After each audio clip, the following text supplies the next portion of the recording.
Alright, so I read this book, The Sun is Also a Star by Nicola Yoon. And when I posted about it on my Instagram story saying that I'm reading it, so many people messaged me to tell them that wow, this is their favorite book, they're so glad that I'm reading it, or saying that just I enjoyed this book so much, it's one of my favorites. So many people responded to it. And I also did an Instagram poll to see what people thought of it if they read the book, and overwhelmingly people said that they loved it. I hated it. And I'm sorry to disappoint, but I genuinely didn't like it, and I feel like I just want to share my thoughts with you on that. So I've never filmed a book review before, and I have no idea how to stay away from like spoilery subjects that might come with experience. So if you haven't read this book and you are planning to read this book, probably don't watch this video because I'm really not good at keeping away from spoilers. I'm probably going to end up speaking about everything as is. So if you're planning to read this and you don't want spoilers, click away now. If you've read this and you loved it and you are sensitive to other people's negative opinions about things that you love, also probably click away now because I pretty much didn't like anything about this book and pretty much everything of what I'm gonna say is gonna be negative. To the rest of you that have stayed, grab a cup of tea or something and let's just chat. So for those of you who haven't read this book but also don't care enough to click away and don't care about spoilers, this book is marketed as the story of a girl, a boy, and the universe. And that is very consistent to what we see inside the book as well. The narrative is from both the girl and the boy's perspectives, and they are Natasha and Daniel. So we've got chapters from her point of view, chapters from his point of view, and we also have just random chapters sprinkled in about random stuff. But first of all, we get these like side characters that come in. We sometimes get chapters from their perspectives, but also there are chapters about just random things from like the universe's point of view. Like we've got a chapter, I believe, about love, we've got a chapter about the multiverse, we've got a chapter about hair, things like that. Regarding hair, so as I said, the main characters' names are Natasha and Daniel. Natasha is an illegal immigrant from Jamaica in the US, and Daniel is a legal immigrant from Korea. He was born in the US from Korean parents who migrated. Okay, I did say that there's nothing that I liked about this book, but okay, I have to concede. That I did like. It's nice to see a diverse cast in a book. And I liked where it was going with it. So Daniel's story and his like internal struggle is about the fact that his parents want him to become, I think it was a doctor or a lawyer, something like that. Like the stereotypical thing that all Asian parents want their kids to be. I can't believe I already forgot. I just finished reading this book. What did their parents want him to be? Okay, I genuinely don't remember, but I know that he was going for an interview in Yale. But he doesn't want to do that, he wants to become a poet. So he's got this whole internal struggle of like immigrant parents forcing him to do something to succeed in the only sort of correct way that they see success as. Whereas Natasha's sort of internal struggle is about migration. She's being deported because the government found out that they are illegal immigrants, and she's being deported back to Jamaica. And for her, it's a whole thing of, well, she grew up in this country, she was in New York since she was 8 years old, America's her home, New York is her home, so it's very difficult for her, obviously, in that situation to sort of deal with all of these emotions. That I liked. I liked the premise of the story, I liked those internal struggles, those are interesting topics. I hated how they were done. I thought they were done really surface level. Like, they're these very, very complicated issues that are political to some way. I mean, immigration is, I know nothing about US politics. I am from the UK and I'm also Russian, literally nothing to do with the US, but from what I understand of US politics, like immigration is obviously a very challenging thing. It's a very touchy political subject. A lot of people have very strong opinions about it one way or the other. It's a very complex issue that I feel in this book was touched upon really surface level. Anyway, I'll talk about that a little bit more later. But just generally everything that this book tried to be. So it tried to talk about migration, both in terms of being a child of immigrants legally in the US, as we see with Daniel, and also illegally as we see with Natasha. Apart from that, the book also tries to touch upon more complex issues, like the whole thing about it being about the universe. Yeah, there's chapters in it where they talk about theories of being, and they talk about whether or not they believe in God and the creation of the universe and everything like that. That's interesting. That is also something I like theoretically. That's a very interesting thing. But again, in my opinion, it was touched upon very surface level. Like, you have these chapters, right? I didn't even get into the whole story. Let me talk about the multiverse thing in a little bit. The story basically goes, the whole book is one day. It's one day, it's the day that Natasha is being deported to Jamaica. Natasha's trying to see a lawyer and see what she can do about not being deported, whereas Daniel is preparing for his interview for Yale. And they happen to meet, and then a whole bunch of stuff happens. Daniel saves her from being hit by a car. They end up grabbing a cup of coffee and talking. And somehow we get to the part where they start discussing love and how he feels like this attraction to her straight away from the first moment they met, and sees that kind of she does too. So he thinks that there's something there, and they start talking about love, and she says how she doesn't believe in love because her whole thing, her entire personality is that she is a girl who believes in science and doesn't believe in like the magical things of love and fate or whatever. That's her entire personality. Whereas his entire personality is the fact that he doesn't want to be a doctor or a lawyer or whatever his parents want him to be. He wants to be a poet. He's a romantic. That's his entire personality. You see where I'm going with this? I feel like the characters weren't developed at all. I felt no connection to the characters. The only plot that I was interested in through the entire book was Natasha's migration story. That was legitimately interesting to me. The characters didn't draw me in at all. They were completely personality-less. They had one character trait each. Anyway, they start talking and Daniel feels this instant attraction to Natasha, and he decides to convince her that it is possible to fall in love in 24 hours because he saw a study somewhere where the subjects of the experiment were given these questions and they answered the questions, they talked about things, they looked each other in the eye, and then by the end of those 24 hours they fell in love. And that, I think, is a legitimate study. I'm pretty sure I heard about that, but whatever. So they decide they're gonna answer these questions to see if they're gonna fall in love within these 24 hours. So that's the whole premise of the story, and then obviously they do end up falling in love and blah blah blah. And that's where the whole universe thing came in, I believe. That was the first time they started talking about it because she said that how she didn't believe in love, and that's when they started talking about the universe. The way that they did though, throughout the entire book, Natasha sometimes spoke about these things, like about the universe and how she sees things. They spoke about like their beliefs in God between one another. And then there's also random chapters sprinkled in from like the universe's perspective, essentially, or just monologue chapters from, I guess, the author. It's not really from anyone. They start discussing some theories and some studies or something like that. Natasha's saying it. Everything in the book about the universe felt like the author was just putting in these phrases and these theories that exist in the real world and just saying like, hey, there's a theory. Hey, read about this. This is interesting. Hey, I know this word. Let me put that in the book. None of it felt in depth. None of it felt in any way really connected to the story. It didn't make any sense. It was just sort of there just to be there. Or at least that's what it felt like to me. If you like the book, you might have felt connected to that. I'm not saying that couldn't happen, but for me, it just felt completely disconnected and just sort of there to be there. Let me show you an example. Every Day by David Levithan. You might know that this is one of my favorite books. I really enjoyed this. A short summary of this book. We've got a character who doesn't have a body of their own and wakes up in a different body every single day.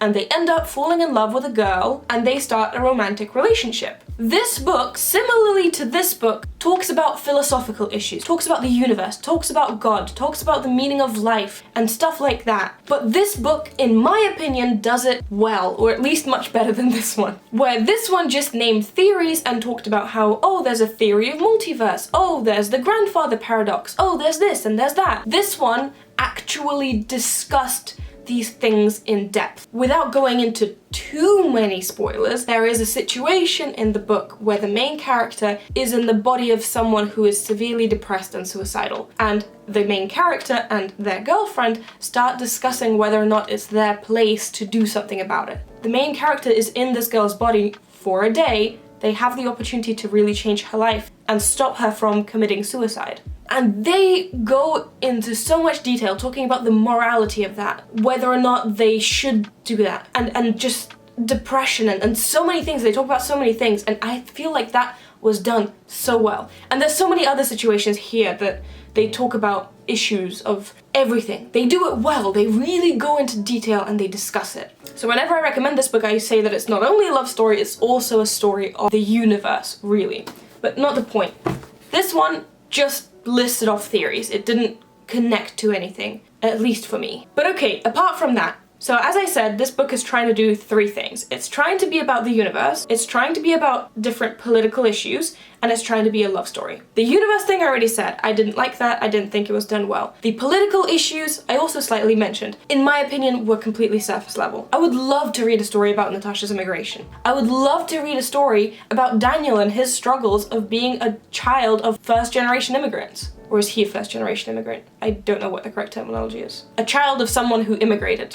Those are interesting topics that should be covered, and it is a very touchy political subject, mostly about Natasha being an illegal immigrant. but it seemed like it wasn't the main focus of the story. The main focus of the story seemed to be the love story, and it was touched upon so surface level. It basically just said how, oh, Natasha is sad, she doesn't want to leave the country. This is where she grew up. That's true, I get that, but I would love to know more than that. It's not just that. I would love to have known what the mother's perspective was what the father's perspective was. We did get a little bit of her father's perspective, but only a little bit. There was a whole chapter about hair, a topic I know nothing about. I know nothing about African American hair, and I would have loved to know more. I would have loved to know more about the cultural significance of hair for Natasha. And for her, she does wear it naturally, and that's actually a point of conflict at one point where someone suggests that she should straighten it. She kind of goes into a thing there. I want more of that. That's interesting to hear. And we did get a chapter about it, but again, it was so surface level. It didn't go into detail about the cultural significance of it, the sort of racism of it, because, I mean, again, I don't really know much about it, but I know that there definitely is racism to do with hair in African American people. But it was only touched upon in like, what, 2-3 pages?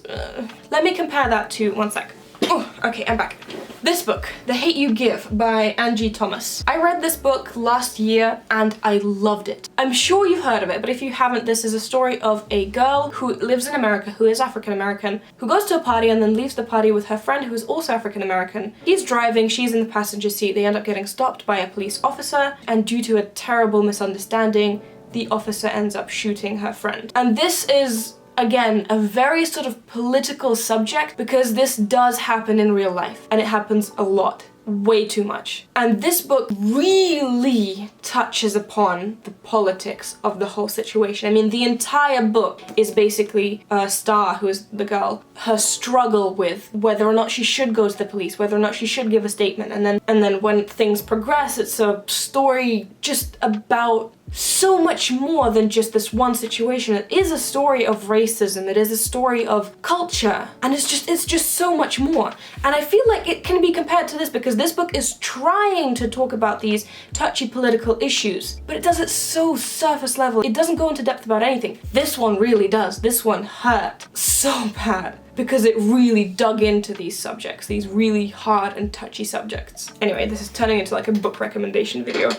So the 3 things it was doing, again, the universe, I don't think it did it well. The touchy political stuff, I don't think it did it well. Very surface level. The 3rd thing, let's talk about the romance, which is, in my opinion, the main sort of thing of the story. As it says on the back, it's the story of a girl, a boy, and the universe. The girl and the boy is the first thing we hear about. I hated the romance. I really hated the romance. And I don't hate romance in general. I love a good romance story. I love a good love story. As I said, Every Day by David Levithan is a love story. It's one of my favorite books.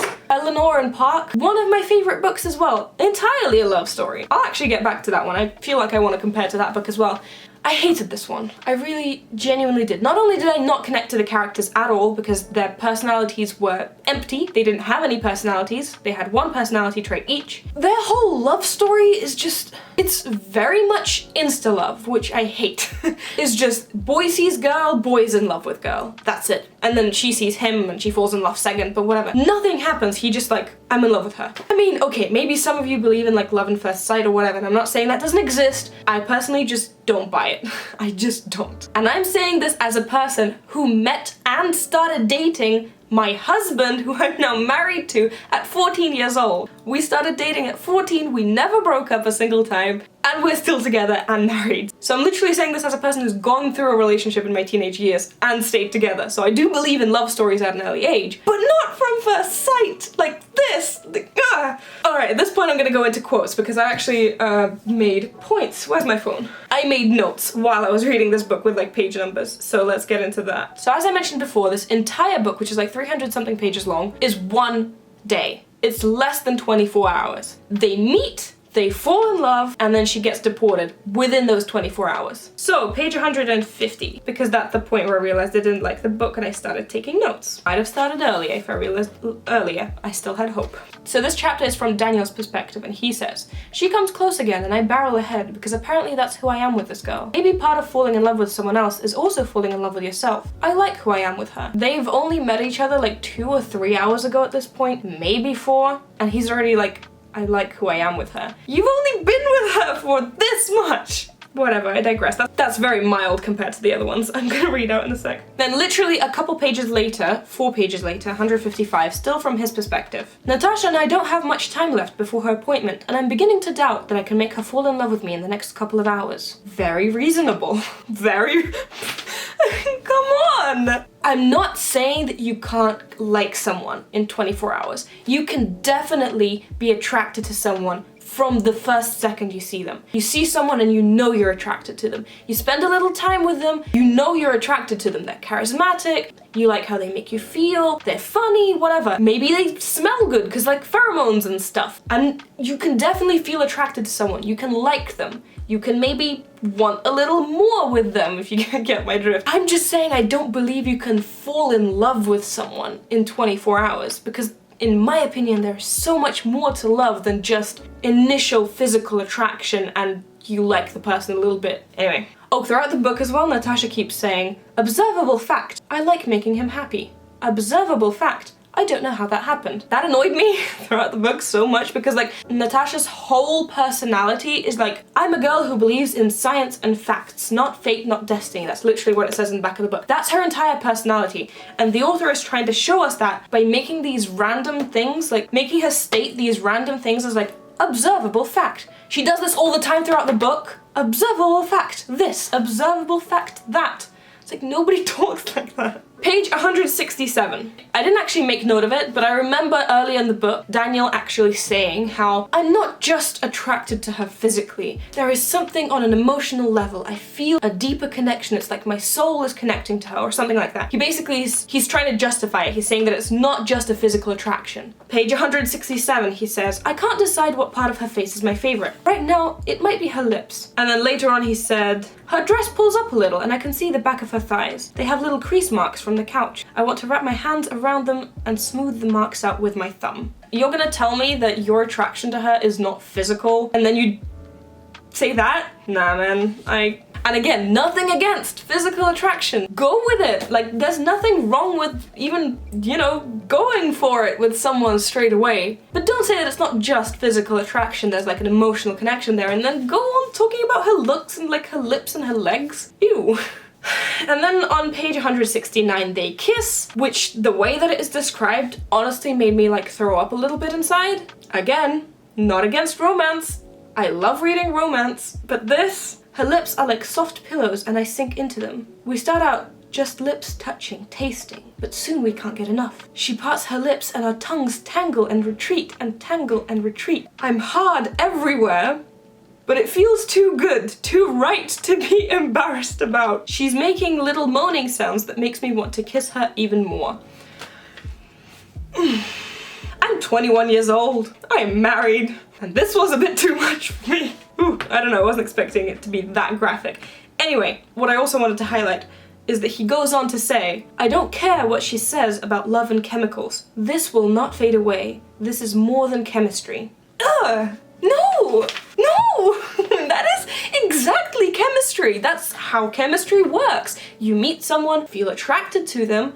It feels good when you kiss them. That's chemistry. That's literally what it is. Love, in my opinion, is so much deeper than that. I don't know, maybe it's because I've been in a relationship for 8 years. Well, nearly, 7.5, but whatever. Love is so much more than chemistry. It's about a deeper emotional connection. It's about still being with a person when things are bad. And maybe when they're acting kind of like a, you know, don't want to swear, kind of mean, when they're not in a good mood. It's about going through challenges together. It's about solving problems as a team. It's about so much more than just the initial chemistry. I'm not saying that's a part of it, that's definitely a part of it, but like saying that, oh, this will not fade away, this is more than chemistry, I mean, come on. Alright, page 197. So this is from Natasha's perspective, and she says, besides, you don't love me, Daniel. You're just looking for someone to save you. Save yourself. You've known each other for maybe 8 hours at this point. Of course he doesn't love you! What are you talking about? How are they both on the same page about? How do they both just randomly decide that they are in love? After knowing each other for like less than 8 hours, because at this point they already decided that they're in love. What? I mean, come on. Really? Come on. They know nothing about each other. we don't know anything about them pretty much. Like literally, as I said, their only defining characteristics are that she's into science and he's into poetry. She's into data and she doesn't believe in love. He's a romantic who's very into this sort of love thing. Those are the only characteristics, like we barely know them as characters. How did they know each other so well after 8 hours to say I love you to each other? Which they haven't yet, but I mean, she's literally saying, oh, you don't love me. Like, of course not, come on. There's a chapter about fate where it goes a little bit into Greek mythology, but then it says, maybe Daniel wasn't meant to meet Natasha today. Maybe it was random chance after all. But once they met, the rest of it, the love between them was inevitable. What love? What love? They just met! I'm sorry, I can't get over that. I just can't. I hate insta love so much. Like, why? Why not just write an interesting story? Make us fall in love with the characters first and get attached to them as people, give them personalities, and then we understand why they fall in love. We see their relationship bloom. That's a good love story. Alright, time to compare it to this one. Eleanor and Puck by Rainbow Rowell. I read this, I enjoyed this. I know a lot of people didn't, but I did. This one kind of reminded me of the way that my relationship with my husband started. That sort of like innocence of first love or whatever. You know, it brought back some memories. It was a nice read for me. Anyway, I'm not gonna go into too much spoilers, but this is a story of Eleanor and Puck, obviously as it says on the title, and this pretty much is a love story. But the way that their romance developed was very, very slow. We first got to know a little bit about Eleanor, we got to know a little bit about Puck, we got attached to them as characters. They each had their own separate things that they were going through, their own problems, their own internal struggles. We understood those. The way their romance developed is they ended up sitting on the school bus together, and at first they didn't want to talk at all, they really didn't like each other, but slowly but surely they started talking. First, she was looking into some comics that he was reading, he gave her the comics to read, then they started talking about these comics, and then they talked about other comics,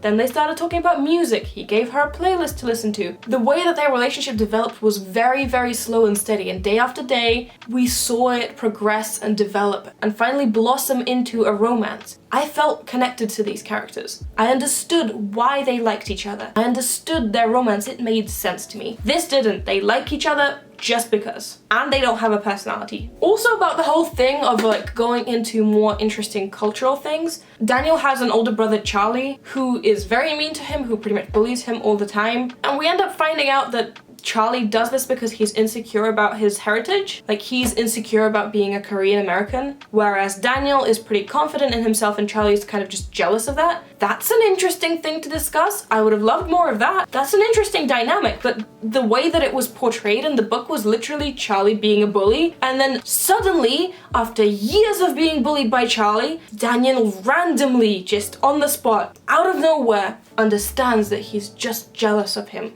There was no development that led up to this. He just like sort of on the spot figured that out. That would have been an interesting thing to discuss. I would have loved to know more. I know nothing about that. I have no idea what it's like to be a Korean American and why he feels insecure about that. I want to read about that. That's interesting. Tell me more. Don't just drop it on me and then have no development from it. It was literally just like a couple sentences. Oh, and then Natasha said, oh yeah, I'm pretty sure like Charlie's just jealous of you. It was only mentioned like twice. What was the point of it? I want to know more about that. That was interesting. Alright, so the whole thing about like the universe. So on page 274, they're discussing dark matter, which at the moment is like an unexplained phenomena in the world of science. Nobody really knows what dark matter is. Whatever. They're discussing dark matter, and this is how their conversation goes. Daniel says, dark matter is 20% of the universe, he said. Approximately. And it's the reason why objects don't hurtle themselves into deep dark space. It's what keeps us bound together. And she asks what he's talking about. He's like, oh, you're gonna hate me. She says, maybe. And then he says, dark matter is love. It's the attracting force. I just cringed at that. I mean, to be fair, Natasha does say, oh god, Jesus, no, yuck, you're the worst. Which I agree with, that was, ugh. Like, that's what I mean, like, the book tries to insert these universe sort of level topics into the story, just being cringy. On page 332, which is closer to the end of the day already, they're still answering questions from the questionnaire, and the question is, of all the people in your family, whose death would you find the most disturbing and why? Daniel says yours, to which Natasha replies, I'm not your family though. And he says, yes you are. No you're not! You've known each other at max 12 hours? You literally didn't know of each other's existence yesterday. You are not family. To which she then replies after a couple of sentences, I love you, Daniel. I'm sorry, I just can't get on board with that. I can't. The only thing I did like about this book, as I said, was the deportation storyline. I loved that, and I would have loved to know more about it. Would have loved to know more about all the other stuff in the book as well, but I really didn't like the love story, and I didn't like how surface level everything was, and how these complex issues were covered really, really surface level. The thing I did like, though, is that she did actually get deported. For some reason, I thought that she wouldn't, and it was going to be like this cliche thing where everything works out at the end and they get to be together. No, she got deported by the end of it. It still kind of ended up with a cliche because they met 10 years later on an airplane, and like there's a cliffhanger of what's going to happen. Obviously they're going to get together, but whatever. It still ended up being like a happy ending of, you know, they met again. I just can't. Honestly, I was gonna drop that book like halfway in. I would have dropped it earlier, except everybody was telling me that it's their favorite book and that they loved it, so I wanted to continue reading on and see if it got any better. It did not, but I decided to keep reading it just so I can actually talk about it, knowing how it ends. Anyway, I'm sorry if this was depressing. I just felt like I wanted to share my opinion on this book because every review I saw on Goodreads, every review that I sort of skimmed on YouTube because I watched a couple a little bit, everyone who messaged me, everyone seems to love it, and I just didn't. So I felt like I needed to share that. I hope some of you guys enjoyed this sort of rant. I hope I didn't depress you guys too much. As I said at the beginning, I've never done a book review before, so I don't know if this was any good. Been filming for way too long, I'm gonna hate myself in editing. Let me know if you enjoyed this video and if you want to see book reviews, and if you want to see like book talk videos later on. I don't read that much, so mostly my content won't be about books, but I don't mind sprinkling in some of these like random book talk videos. I decided I want to break from YA. I started reading Pride and Prejudice. I don't know if I'm gonna get through it because I have a difficult time with classics, but I'm enjoying it so far. Please don't hate me. If you love this book, go ahead and love it. I'm really happy for you. Like, I have nothing against the book per se. I just personally felt really disappointed by it. Anyway, I hope you guys enjoyed today's video. I don't have a set schedule yet. I just post videos whenever I feel like it. If you want more book talks, let me know in the comments, or just like any other video you want me to do. Thank you for watching, and I'll see you next time. Bye.